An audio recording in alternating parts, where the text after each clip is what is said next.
Hello and welcome. I'm Chris Braitch, and this is the Seen and Heard Podcast, a conversational series.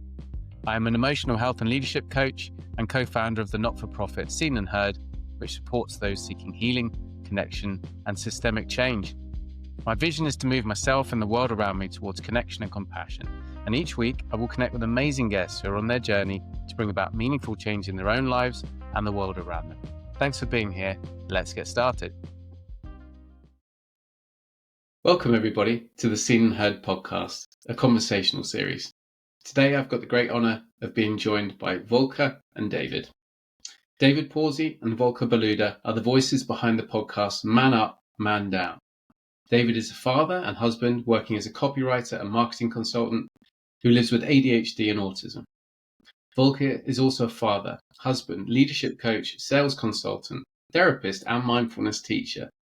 Together, they create a space for men approaching or in middle age who feel the heaviness of unspoken fears, identity questions, and change. Their goal? To break the man up myth, where men are told to tough it out, and instead admit the man down moments that most of us hide, then climb back with clarity, purpose, and connection. They want to help men talk about mental health, relationships, career shifts, and self-worth in honest, down-to-earth conversations. Welcome, Volker and David. Thank you, Chris. Thank you Thanks for having us on. having us, Chris. Good to see you again. Yeah, it's great to see you. It's a real pleasure to connect today. It was probably 4 or 5 weeks ago we did the recording of me coming on your podcast, which I absolutely love. You know, your podcasts are fantastic. Cover some really challenging, interesting topics. You hold the space really nicely, nice conversational style. So I really enjoyed my experience, and thanks for having me on. Well, thanks for the feedback. It's always good to kind of get affirmation from others. Yeah, I think we talked to early next year that podcast will come out, so I look forward to seeing that one released. But today it's all about you guys, and I always mention at the start, how we connected, and for us it was through the wonderful Kenny Mamaralda Cruz, who was a guest on your podcast. He's a brilliant coach and group facilitator. So he runs a lot of training people to run men's groups, women's groups, mixed groups, etc. So a good guy, and we connected through Kenny. So Yeah, you're out there, Kenny. Thanks. Always good to make those connections, right? Yeah, that's what it's all about, and it's the synchronicities and the way we meet each other is a beautiful thing when people start talking and connecting properly. So that's what we're going to do today, and always begin the podcast by going back to the beginning, to begin at the beginning, if you like. So, Volker, to start with, just I'd love to know a little bit about how life was for you growing up, kind of what shaped you. Oh dear, where do we start? So I'm German originally. I came to the UK 25 years ago, so I grew up in Germany, if I say most of my life, until I was about 15. And then I moved to the States for a year as an exchange student, which obviously shaped and formed my life. So at time of recording, it's about Thanksgiving, right? So I never forget my first Thanksgiving. So and then I came back to Germany, finished my A-levels, started studying in Germany after doing my military service. So I'm an old Navy man as well, so done my service. And then I finished my degree in Aberdeen, so I came to the UK in 2001.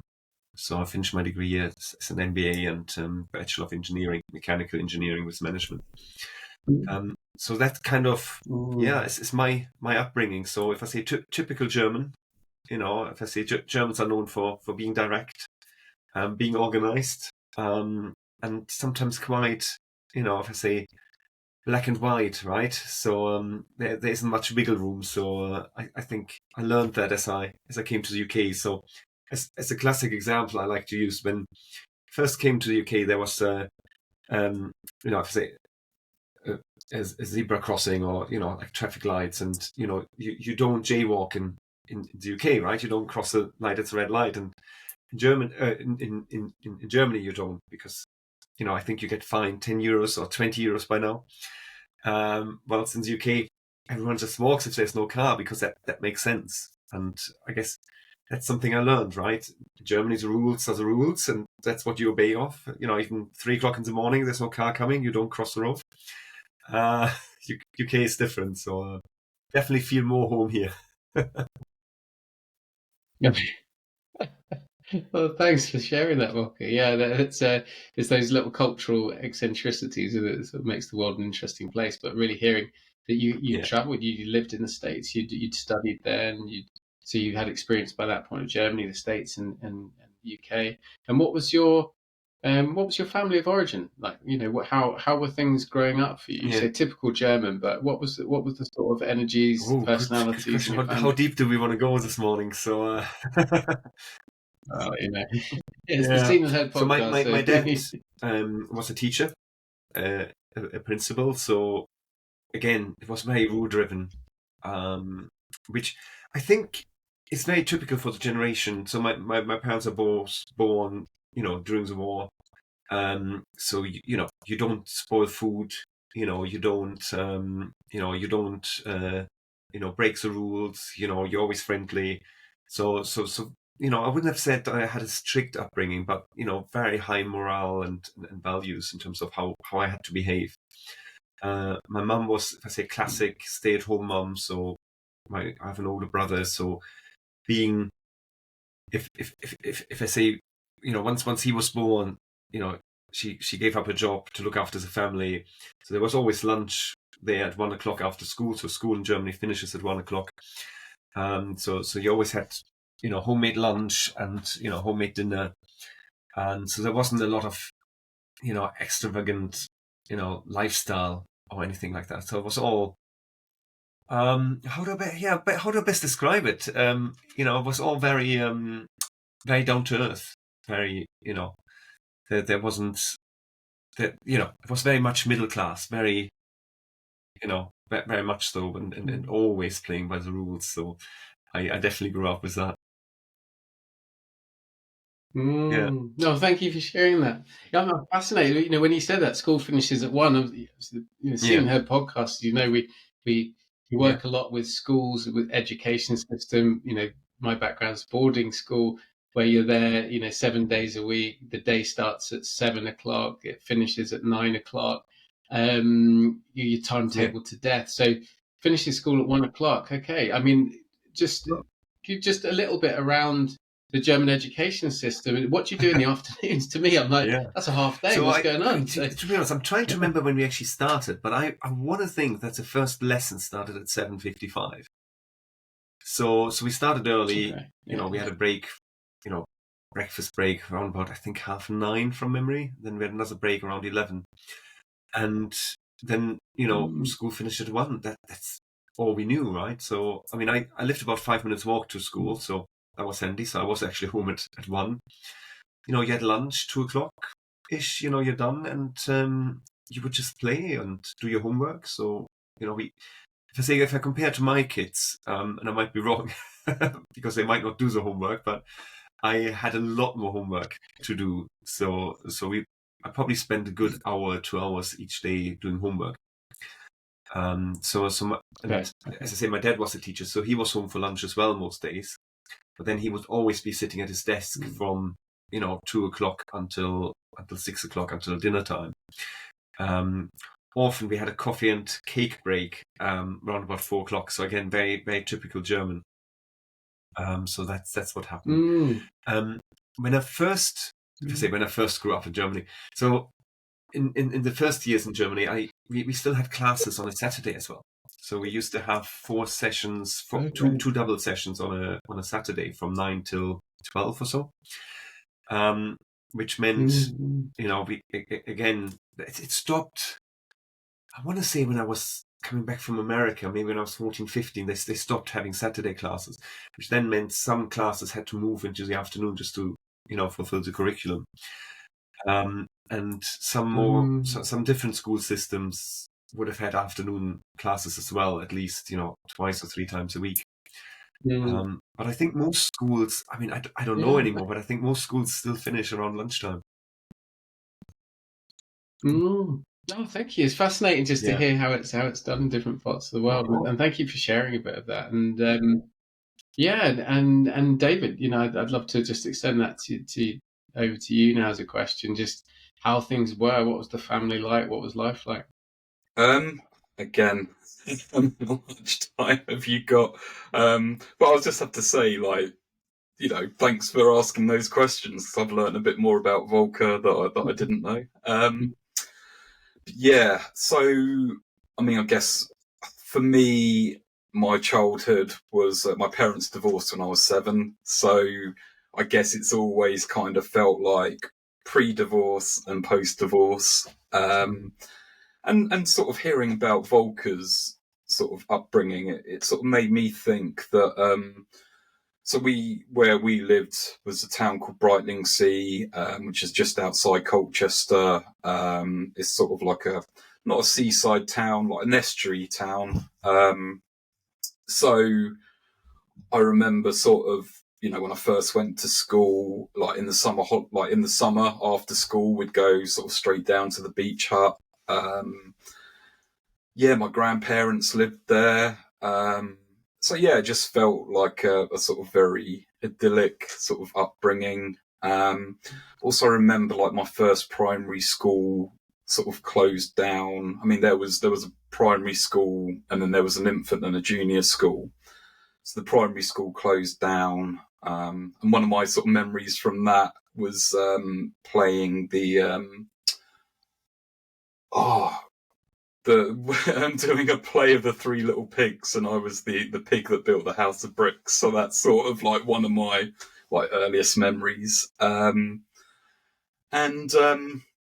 that closed down. So then moved to the infant school, and then sort of when you get to a certain point, you then go to the junior school. And then I think it would have been like the first year of junior school was when my parents divorced. So me, my mum, my sister moved to Colchester, which, isn't like a huge distance away, but I remember I don't really sort of remember much about the circumstances of my parents divorcing. As I say, I was only 7. But I do remember sort of my mum broaching like, how would you feel about moving to Colchester? And I sort of remember saying, there's crime there. And, like, this sort of big town, well, it's now a city, but I was like, yeah, that feels a bit too much for me. And then, I guess within a few months, we then moved to Colchester, started a new school. We completely new people. Then sort of went to secondary school. Again, I guess, like looking back now, and as you say, I've had an autism diagnosis. I'm still on a waiting list for an ADHD sort of assessment. But I think Volker might concur that most of the signs are there. But yeah, I just sort of remember kind of like, struggling to fit in, and sort of discovering that a group of people that I thought were my friends weren't my friends. And then sort of went to sixth form college, and getting a bit emotional. I'd say that's where sort of things changed for me. Made an incredible group of friends that still see on a regular basis. So I'd still see my dad at like weekends and holidays. Like Colchester, my dad was a massive Colchester United fan, so I'm a massive Colchester United fan. But I sort of like I remember that was always like a big part of. I remember I started playing football, I think 11 or 12, for the amusingly named Fingering Hoe Rovers. I got Player of the Year twice for Fingering Hoe Rovers. But yeah, I remember like I'd sort of play Saturday morning. Dad would watch and sort of bring me home to my mum and stepdad's house, and he'd refuse to come in. He'd sit out in the car. I'd go in, get showered.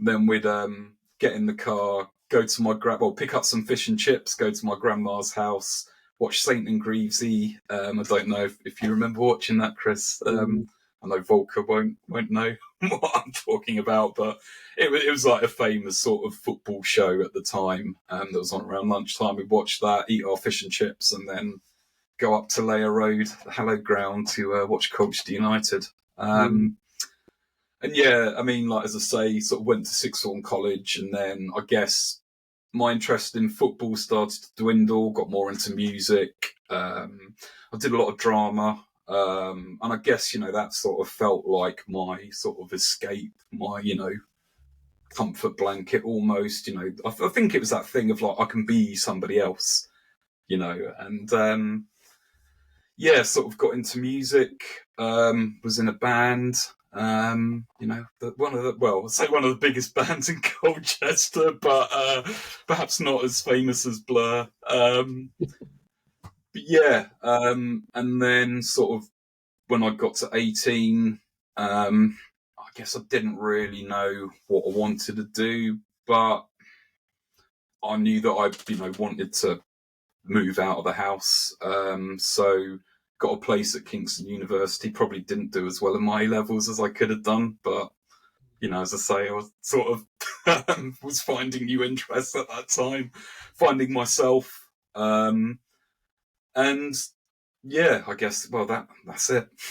Well, thank you so much for sharing that. And yeah, thank you for talking about the divorce. It's so hard for children. I went through that myself. My girls, I did divorce my children's mum when the girls were 2, and that living in 2 different camps, 2 sets of rules, 2 sets of ways of doing things. It's it's so challenging. So thank you. Yeah, but lovely to hear that you sort of found your tribe at sixth form, and often you hear that people at some point at sixth form college or university, or at some point sort of find the family that you weren't born to, and start to feel like you fit in, and you get those friends for life. So it's beautiful to hear that. And also thank you for sharing about your autism, the ADHD sort of process as well. We'll talk about that, I think, more. Let's go into that in a bit. But, prepare yourself for a big rant. Well, good, because I was only on something this morning talking about, 90% of my coaching clients have got adult diagnoses of ADHD, often dyslexia as well. And, I can see it in myself, I can see it in people around me. And I have a view on it as well. So it'd be interesting to get into that. So, but just a question. So I was with a friend of mine who I went to boarding school with the other day. He's married to a lovely German woman, and we were chatting, and she said, when we were talking about boarding school, and she just sat there with a look on her face, like, what the hell, we come from another planet. She said, and she just said at the end, she just sort of shook her head and she said, do English parents not love their children? And it was very, very powerful. We chuckled, we laughed in a kind of laugh it off way, but actually afterwards I reflected on it. I thought, much of the rest of the world think we're completely insane sending our children away at an early age. What's your reflection, from as someone who's come to this country? Germany has boarding school, so I don't know what your friend was on about. I think generally I can see where people are coming from, saying, do you not like your children, you send them away. But I spoke to someone recently who decided he wanted to travel. So he was, I think, in Algeria or somewhere, traveling the world with his wife, whilst his daughter is at a boarding school in the UK. Which, again, the way I grew up, as I just described, right, I would find weird, right? Because if you have children and, you're used to having your mum around 24/7, why would you go off somewhere? But then if your circumstances are different, if you're a high-powered executive and you're traveling a lot and your partner might be, quite busy as well with work, you still decide to have kids. Boarding schools is a great opportunity to, have kids and not having to be there and be a present parent, right? Depends what you want to do. Why do you have kids in the first place? Do you have them as part of something you feel like is necessary, or do you have your kids because actually you love them and you want to spend time with them, right? It's maybe a broad stroke to do that, but growing up in Germany, maybe that helps. The people I know that went to boarding schools, again, were usually kids that had, if I say, rich parents or richer parents, where either the parents couldn't or didn't want to deal with their children. So maybe, and obviously you can tell me, hopefully, maybe it's a different mindset in Germany that, similar to, if I say, the high-powered executive as just described, you just put kids away, when you don't want to deal with them. So maybe it's a different mindset, but I don't know. I mean, I see the pros and cons, and obviously we discussed it on our podcast of why there are boarding schools, right? Because, I don't know.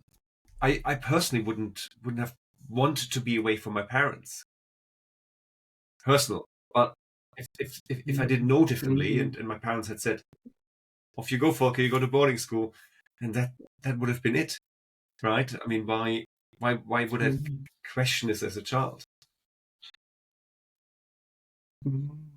Thank you, Volker. Thank you for sharing that. Yeah, and when we were doing the intro, it was mentioned that you're a therapist. So without, a lot of the therapists I work with have done loads and loads of training on boarding school syndrome. They're specialists. But as a broader therapist that doesn't necessarily just work in this area, just your immediate thoughts of that kind of upbringing, that institutional upbringing. What are people going to be bringing out into the world? I haven't worked with many people on boarding school syndrome. I mean, it's, how do I best describe it? I think it can have pros and cons. I don't think everyone that, I mean, you're the expert, right? So I have to be careful what I say, but I don't think everyone that goes to boarding school, is messed up later on in life, right? I think it depends a lot on the personality as well, and it also depends what happens at said boarding school. I remember, and I don't know if that helps, and I think I mentioned on the podcast, my most favorite books when I grew up was something called Burg Schreckenstein, and I thought it came from Britain, but it didn't. I actually googled it the other day. So it's a German author, and a German, fake story of a boy going off to boarding school. And I don't know, there are 12, 14, 16 different books of it. And I read them all back to cover, front to cover, all of them, because I so enjoyed the stories. You were away from home, and of course it was all romanticized, right? Like they I mean, if you think about it, in today's world, they invented a vibrating device so they could wake themselves up in the middle of the night and go out and have adventures and stuff, right? And these days you're like, just use your phone, right, and put it on vibrate. Obviously, it took place probably in the 60s, 70s, maybe 80s, but way before mobile phones, way before technology was there. And it was romanticized, and I really liked the idea, and, but then again, would I have wanted to go? Probably not, because I was very much, I was very attached, talk attachment style, I was very attached to my mum when I was younger. So I think I would have struggled, to be away from my parents, to be honest. Yeah, thank you for sharing that. I think you raise a really good point, that point at which you become a parent. If you're not able, if you don't feel able to look after your children, then you might start looking at things like boarding school if you've got the means to be able to do so, or if you're unable to physically, emotionally, or it's a lifestyle decision where you prioritize career over other things, and you say children are sort of part of the how we do things around here, 2.4 children, but you don't necessarily want them at home all the time, so you can still travel and work. So it's a really rich, and there's so many other reasons as well. There's thank you. Yeah, special needs, special educational needs now, and divorce, death, different difficulties at home that create the opportunity. But David, your reflection, sort of growing up in Colchester, a kind of local school. Colchester United, what's the boarding school stuff, the world of kind of elite elite schooling and boarding and stuff. What does that mean to you as someone sort of looking at it from your side of things? Yeah, I mean, so in Colchester, there was a couple of private schools. I don't think they were boarding, but there was like a grammar school and the boys' high, which I think was a private school. And I know that I sat entrance exams for both of them, but at the time, I guess I just wasn't really. Yeah, I don't know. I was just like, I don't know. I guess I didn't really kind of grasp the concept of it. I guess that was kind of an early indication of a lot of people telling me that I'm intelligent, but then sort of sitting down to do some, tests. I'm like, I'm struggling with this, But yeah, I mean, some of my friends went to the grammar school. Yeah, I mean, I guess as an adult, I have sort of mixed kind of opinions about it. In that, I think a lot of I guess I guess my opinion or kind of take on it is that is this old boys network, and if you go to a private school, then you're mixing with a higher class of person, I guess. And interestingly, we sort of on holiday with some friends, quite a large group of friends, and our children were the only two that don't go to like a private school.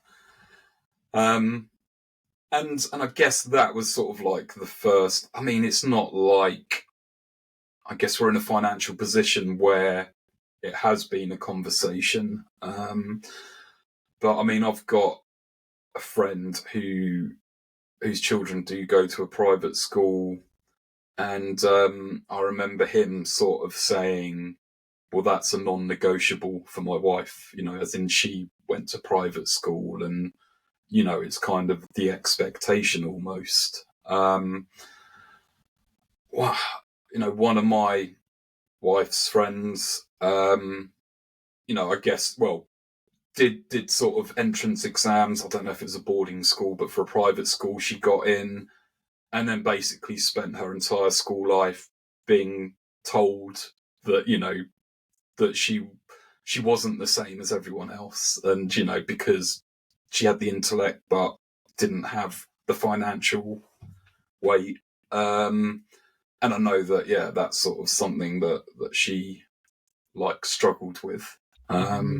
Thank you. I mean, yeah, and I mean, I have an issue with the education system, like regardless. And I think if I was to if I was in a position where I could send my children to private school, I guess it would be to one that takes a different approach to education, maybe.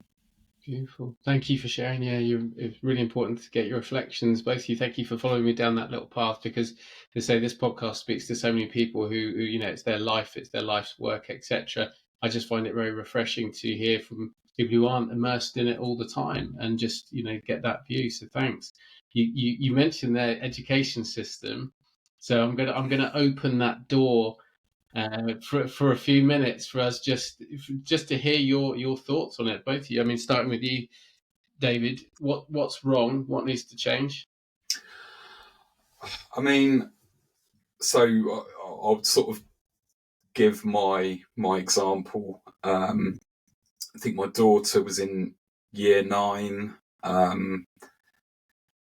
So I guess, they like at where my daughter is, they have like a lower school site and then upper school site, and I think it might have been like the transition to upper school, but it was it was either going into year 9 or year 10, and the head teacher at the time was a huge fan of Latin, and but he sort of, at this parents' evening, he's talking about the importance of reading, and I was just thinking, if they're not reading now, or, you know, if they're not really engaging with reading, then I can't see that changing in the last couple of years of their education. And as I say, you know, not everyone's brains work the same way. And, you know, I just think that there's reams and reams of kids that are basically spend, you know, 5 years of their life being told or being made to feel they're stupid, when it's like, well, their brains don't work that way. And I guess, you know, I just know that English and maths are important, but, you know, it's like, well, actually, you know, why aren't there sort of kids that are like, right, well, we're going to stop trying to push you down this route and, you know, try and sort of channel them into more hands-on skills. And I think that is changing. I mean, I've sort of been, my daughter's about to go to sixth form college, so I've been looking at colleges, and there does seem to be a bit more vocational stuff, and that starts at GCSE level. And actually saying that, I mean, my son's 13, so he's in year 8 now. But when we were looking, we sort of looked at more schools for him, I guess after kind of, well, some of the comments that this headmaster made. And you know, yeah, we looked at some other schools, and I'm like, actually, this is the kind of school I wish I'd gone to, where, you know, you could do things like photography and, you know, more creative, expressive stuff. And yeah, you know, it does sort of almost feel like there's lots of people that, and, you know, I think because I was intelligent, and I'll say intelligent, but I did well in some subjects, and ones that I wasn't interested in, you know, I got terrible grades. As my children enjoy hearing, I've got double F in science GCSE, but, you know, A in English, A in drama, and yeah, you know, I feel like, when I went on to do my A levels, I was like, this isn't what I should have chosen, and yeah, I just find myself staring out the window, and yeah, I just think more can be done to educate children and young adults. But, you know, we seem to be still stuck in, you know, 20th, even 19th sort of century, you know, education system. It doesn't feel like it's moved on massively, when, you know, technology and society has. Well, thank you, David. That's a really great roundup. So I'm really hearing from you. It's a bit out of date, a bit out of ideas, and it's not meeting the needs of a number of young people who sort of don't fit the box. You know, don't fit the boxes. But thank you. And same question to you, Volker. What's your take on? Because this all leads, of course, to middle-aged men and how we come out into the world, and we'll come into that. But what's the setup that's current and what's needed? I always find it difficult to judge the education system, because, again, growing up in Germany, in the German education system, I go like, that was the best, right? We were told that was the best education system. Of course it was. Of course. When I went over to the States, and I got that confirmed recently as well, I was the only junior student in calculus, which, you know, was like, you know, only 2 or 3 senior students were taking it because it was so advanced math.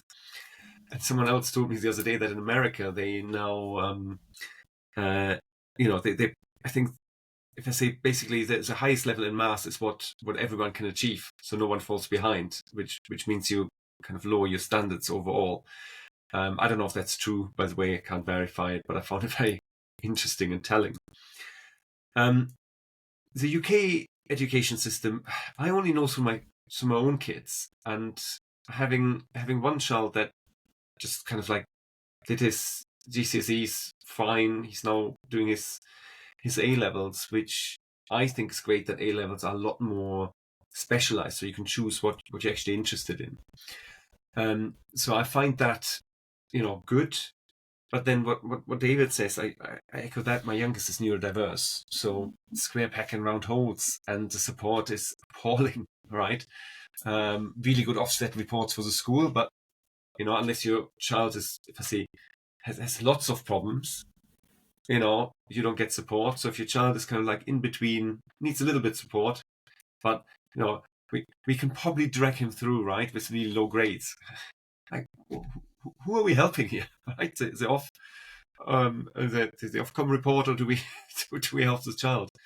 So we are not impressed. Let's put it this way.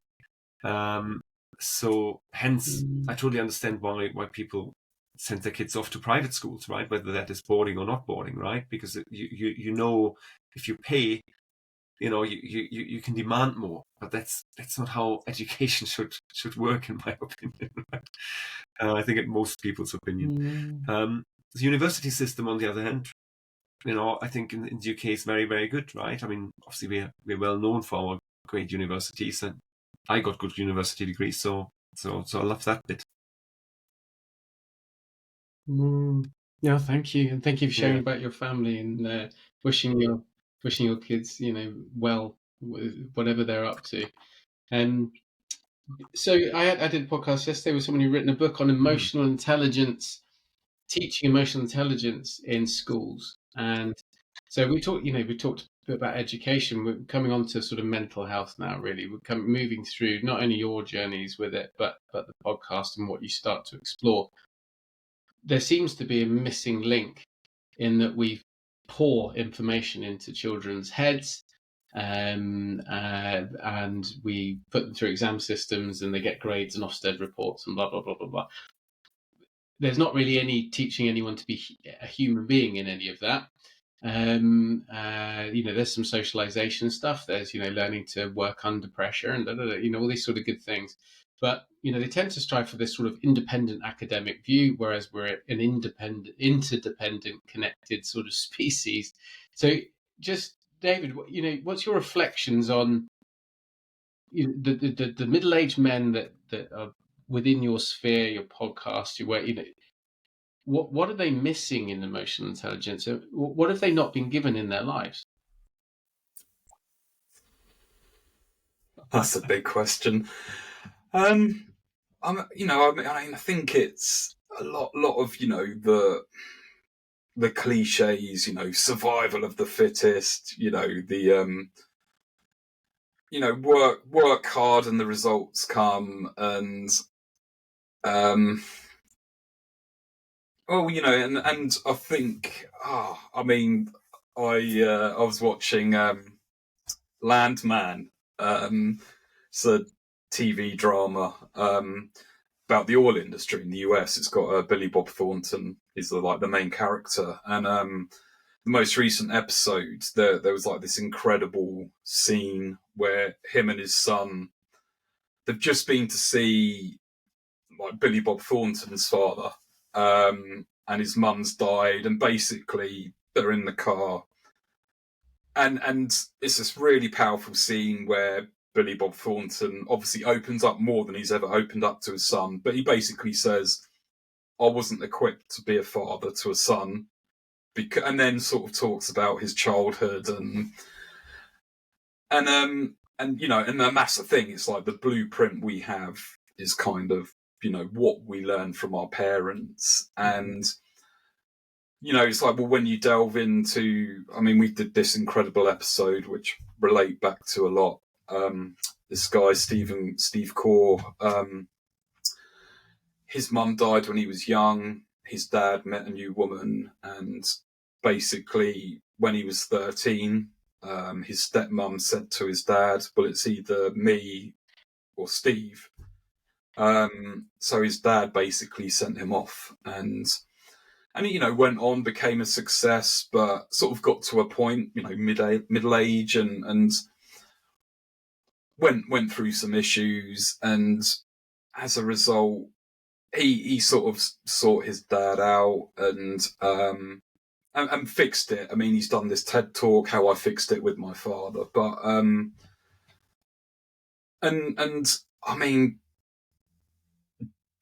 literally the last time, so when my father passed away a couple of years ago, I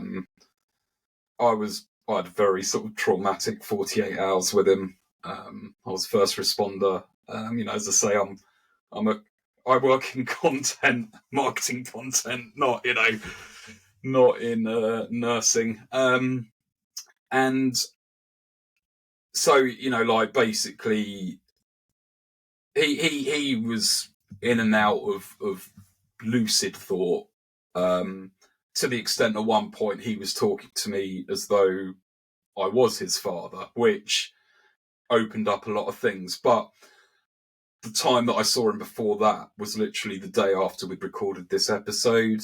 And my dad would talk about my granddad died when I was 2, I think, so I didn't know him.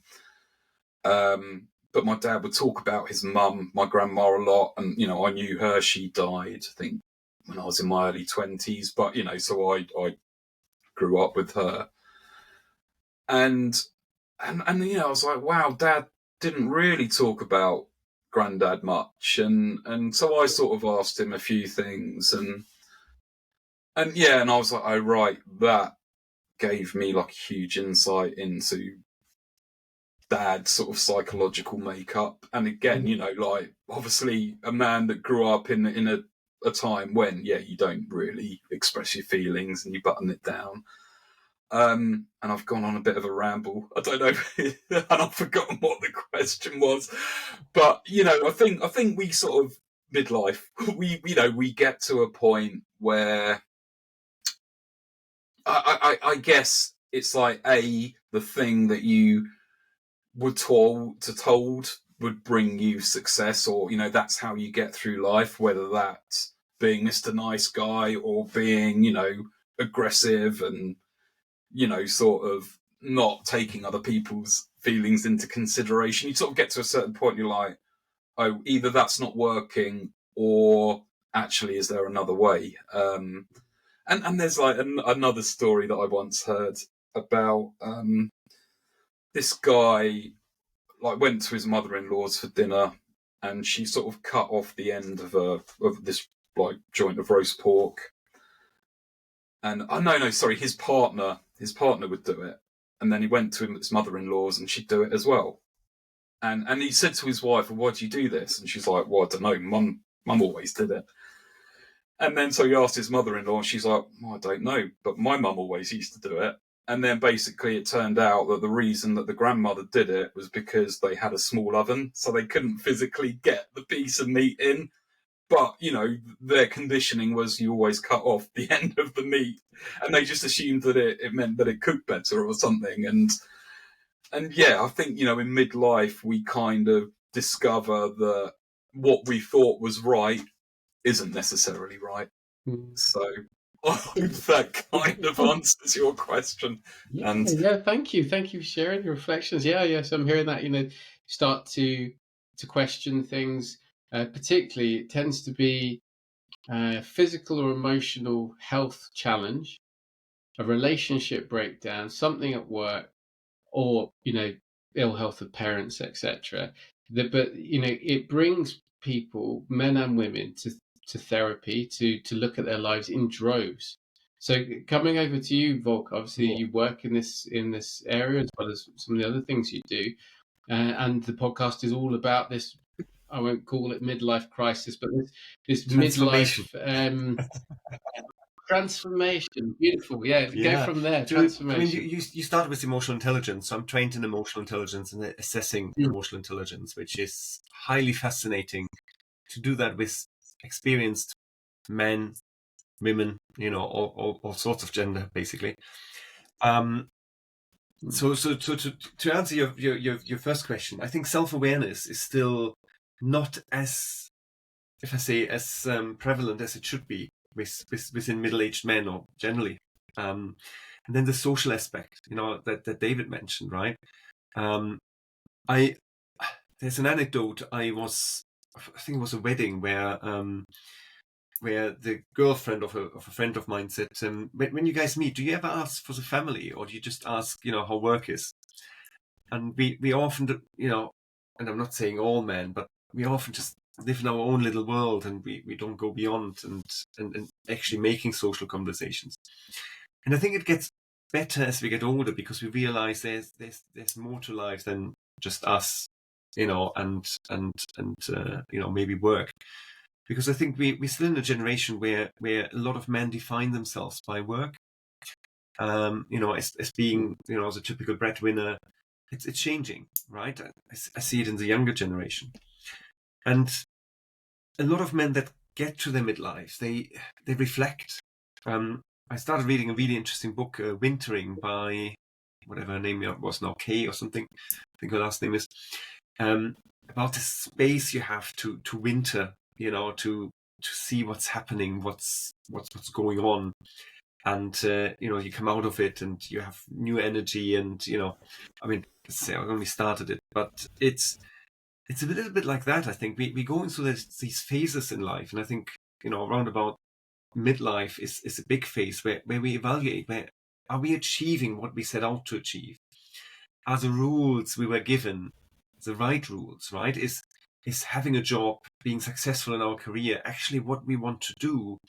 Or is it maybe to just be happy and spend a lot of time with the family?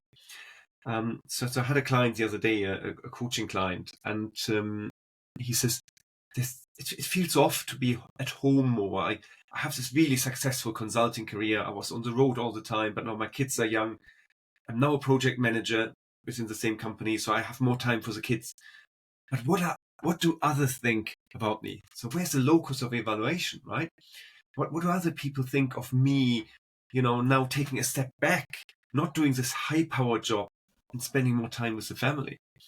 And my answer was, let's have a therapy session, because this is therapy. This is not coaching, right? Because a coach propels you forward, right? It pushes you to achieve all these goals. The therapist, if I say, brings you back and looks where your motivation is coming from, which is why I love combining the two with my clients. Yeah, thank you. There's quite a bit in there to unpack, but that what you call it, sort of locus of awareness or attention of where things are. Men over identifying with work. We see it particularly in Western society, over identification with. Yeah, and this isn't a dig at Colchester, by the way, but men over identifying with sports and work. It's a bit cliche, isn't it? But you can tie up all your hopes and dreams in those two things because they are semi-controllable, and they're outside of you. And so, for me, it's this. You said emotional awareness. This looking within, these moments of stillness.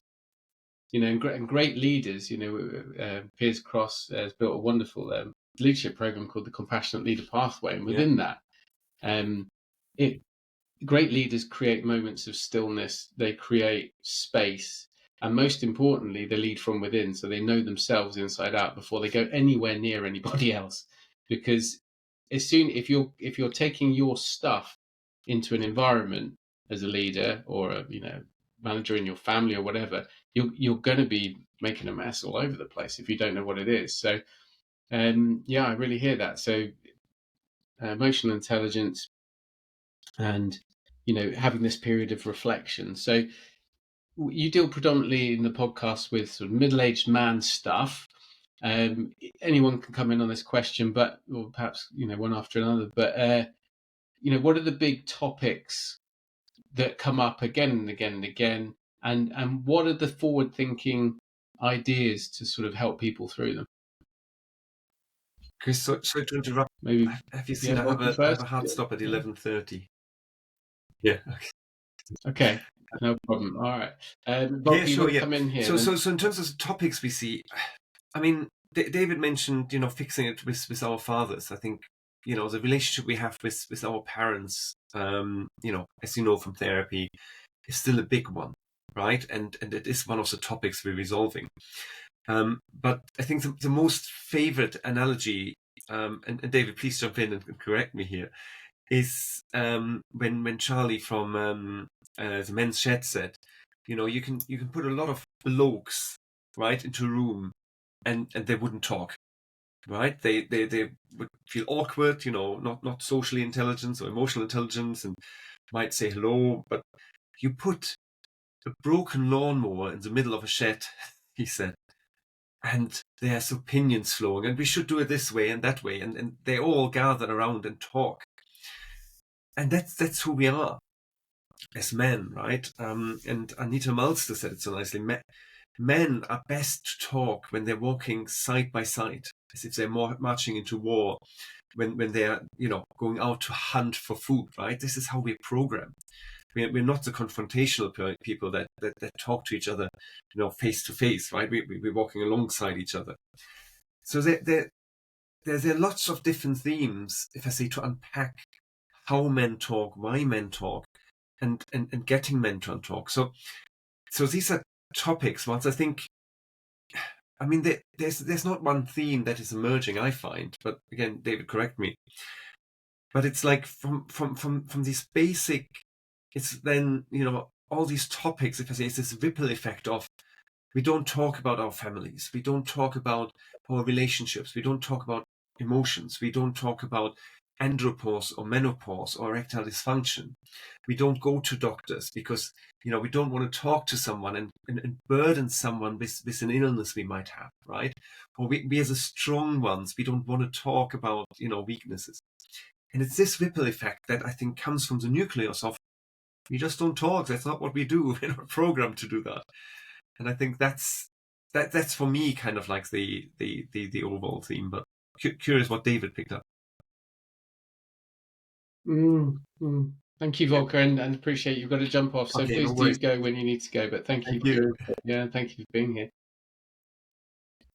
Yeah, I mean, there was one guest that he described it. Am I allowed to swear on here? Yeah, crack on. Yeah. He described it as, a clusterfuck of circumstances where, divorce, parents are getting ill, so, you're taking on a caring role. Your children aren't children anymore, they're teenagers. And, friends start getting, peers start getting ill or dying. And I think, there's just a lot going on that focuses the mind. I mean, I was at a funeral on Monday for, a family member that was in their 80s, but sort of standing there, for me, I'm like, well, who would be at my funeral, or what would they have to say, sort of thing. And I mean, the other sad thing was I'd received a WhatsApp message on the Saturday from sort of a university friend, just sort of saying, oh, look who I'm with. And it was like with another guy that I went to university with, that I was a housemate. And I was like, oh, wow, how's that come about? And then on the Monday, as I was on the way to the funeral, I was like, oh, sorry, I sort of missed that question. He was like, well, I just met up with a group, and he came along, and he's like, I was sorry to hear about Kerry. I was like, what? And another housemate, he's like, oh, she died of cancer a few years ago. And I was like, oh, wow. I was like, I didn't know that. And then he sort of mentioned another guy that, I was friends with, but, as I say, not in the sort of circle that I keep in contact with. And hearing that news, like people that I hadn't seen in years, but, I felt my universe had shrunk a little bit. And I think, and I've been in Kenny's Men Speak group, sort of talking about this. And I sort of said, but, the silver lining is that it sort of, it makes you a bit more grateful for going out on a cold Tuesday night to train kids in football, but I'm hanging out with, two guys that I'd consider, two of my best friends. And, it's like, well, actually, if I hadn't been at that funeral and got that news about two people that, I was close with a few years ago, it's like, I'd be like, oh God, training, and it, well, a phrase that I used is, it makes you smell the flowers a bit more, it's, yeah, you take a moment to appreciate that view or that sunset. And yeah, it's, I mean, I think, it's almost like you sort of stumble through life and then you just get to a point where there's so much going on, as I say, just focuses the mind. And you sort of think, oh, right, actually, I've been running someone else's race because while I need money to survive, I'm not necessarily driven and motivated by money. You know, I'm more motivated by, I guess, doing something creative or the people that I'm working with. So yeah. Thank you, David. Yeah, thank you for sharing that. And yeah, around the funeral and that's, you know, smelling the roses. But it's starting to really connect more with the things that are in your life, the gratitude side of things, really appreciating things, even if it is a cold night training. But you know, as we start to sort of bring things to a close, you know, you mentioned there Kenny's Men Speak men's groups. Your podcast is about kind of middle-aged man stuff, you know, issues that come up in midlife, this, you know, move from pushing out into the world in the first half of a man's life to legacy in the second half, to, you know, the menopause, all this sort of stuff that's kind of in there and going on. You know, what's worked for you as far as your journey of healing, reflection, development, and what would you like to see men doing out there? Oh, I mean, you know, and again, it's sort of, you know, I sort of talk about right at the start, I was like, well, pre-divorce, post-divorce. And, you know, that sort of had, as I say, a big impact. And, you know, throw in sort of now what I recognise as neurodiversity. And I guess, you know, it took me a very long time to sort of realise that actually, you know, I've got to manage this. I've got to put the work in. You know, what you reap is what you sow, and so I guess I have these pillars, you know, which is like community and connection. So I get that from Men Speak, you know, that runs 12:30 to 1:30 every day, or 10:30 I think to 11:30 at the weekends. But I get in there as often as I can, and you know, and I'll notice that if I've sort of had a week where I've been in there, you know, every day or every other day, and then I've had a couple of weeks where I've only managed to like join it, you know, a couple of times over those weeks, I notice. And as I say, kind of like the, you know, connection with coaching, you know, both with the boys and, you know, and you know, feeling, well, you know, say it's doing something for the community, you know, doing something that, you know, the reward is the thing itself. And I mean, that was a massive eye opener for me, I'll be honest, in that my son plays under 14s. One of my friends whose son also plays in that team, he's got a younger son. He was like, oh, do you want to help me with coaching? And I was like, no, why would I want to do that? And I'd actually had a few drinks, which that's something I'll come on into a moment. And I was like, oh, you know, actually, can I come and help you with coaching? And yeah, it's sort of been so rewarding, a lot more rewarding than I thought, you know, because as I say, I've got no ego involved, no sort of skin in the game, and it's sort of helping a group of boys improve their football skills. But, you know, like, it's cheesy, but I'm you know, sort of giving them life skills, life lessons. And I'm also aware that, you know, some of them don't have like a relationship with their father, or, you know, again, I'm like, well, trying to provide like a bit of a father figure there, you know, and not forcing that on them, but it's like, well, you know, I'm here if you ever sort of need to talk about something that you can't necessarily chat with your teachers or your parents about. But yeah, and so alcohol, you know, it took me a long time to learn that actually the less I drink, the happier I am. Not in that I'd be a miserable drunk, but yeah, you know, just sort of the hangovers. I'd find like the anxiety and depression, which could last for several days into the week, you know, and you're like, it's Thursday and I've only just started getting going. So, you know, I went about 15 months without any alcohol, which, you know, I'm like, this isn't quite right for me, because I felt like I was losing some of that connection and socializing.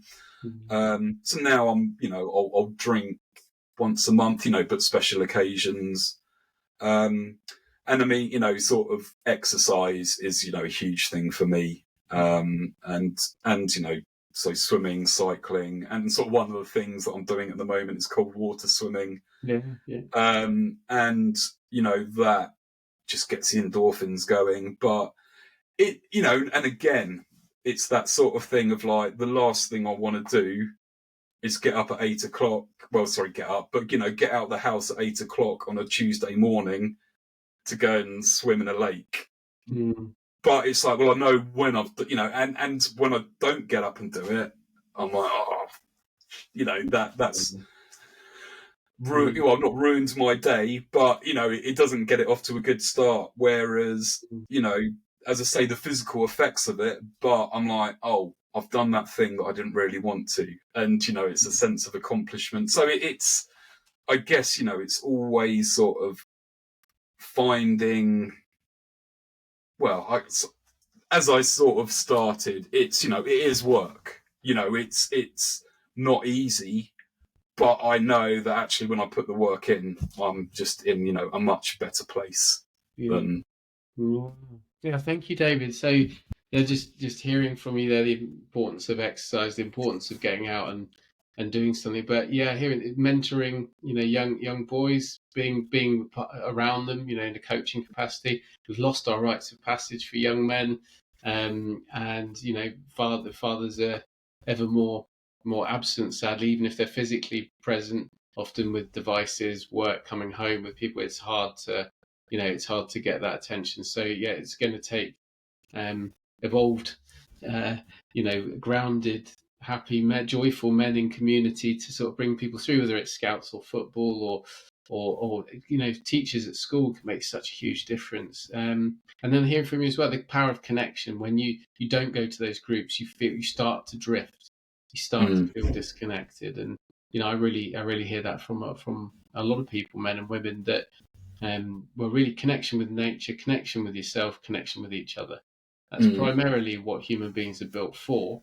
And anything that takes you away from that is going to make you physically or emotionally sick. It's pretty much that simple. So thank you for sharing that. And thank you so much for your podcast. It's brought up brilliant topics, great guests. I'd encourage anyone to go and check out the Man Up, Man Down podcast. You can find it on all good platforms, Spotify, etc. It's a wonderful journey that you shared during that as well, and in your time today. So we're just going to bring things to a close, David. But is there anything any final words you'd like to offer to people? I've kind of almost gone, oh look, listen to how wonderful I am and what I do. And as I say, it is work. It's a constant process. And, and as I say, society and technology is like moving on all the time. So there's always new parenting challenges. There's always new business challenges. And, I work for myself. As I say, I work in content marketing, podcasting, give myself a little pitch, seeing as Volker pitched his other coaching services. But yeah, and it's, it takes work and it's an ongoing process, and I haven't got all the answers. And, like the question you asked before we went on there is like, well, how's the energy today? And I mean, something like this invigorates me. But, it's not like I jumped out of bed and I'm like, yes, I've got that podcast, and then I've got to get over there for this meeting, and I've got to be in London later tonight. And it's, I'm like, the things that I'm like, actually, I could give that event a miss in London. But again, I'm like, well, I know that once I've got there and when I'm coming home, I'm like, yeah. It's, I mean, I guess it's, sorry, I think you asked me to give a short sort of final thoughts, but it's putting the work in. I can hear that. Yeah. But if there was just a final thought there, what was it? There's this Joseph Conrad quote, which I'm probably going to get wrong, but it's the treasure you seek is in the cave you fear to tread. And another one actually, which I've got tattooed on my arm, which is a Seneca quote, but we suffer more in imagination than in reality.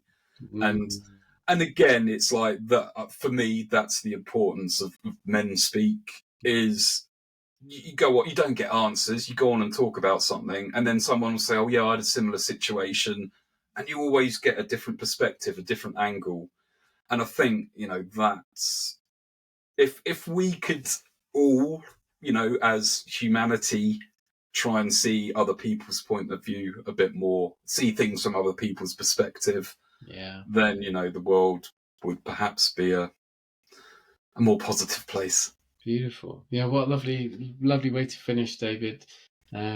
Seeking those connections and empathy, putting yourself in other people's shoes. So thank you for your contribution to doing this, your work, your legacy building, as they share, making those connections with people, getting out there via the podcast and your other work, Volker's coaching, your content marketing, and your work yourself. So thank you for coming on today. We'll say thank you to Volker, even though he had to jump off. But this has been the Seen and Heard podcast. We've been with David Pawsey and Volker Ballueder, who run the Man Up, Man Down podcast. So go check it out. Thank you for listening today. Thank you, David. And we'll see you on the next episode of the Seen and Heard podcast, a conversational series. Goodbye. Thanks very much, Chris. Take care. Bye.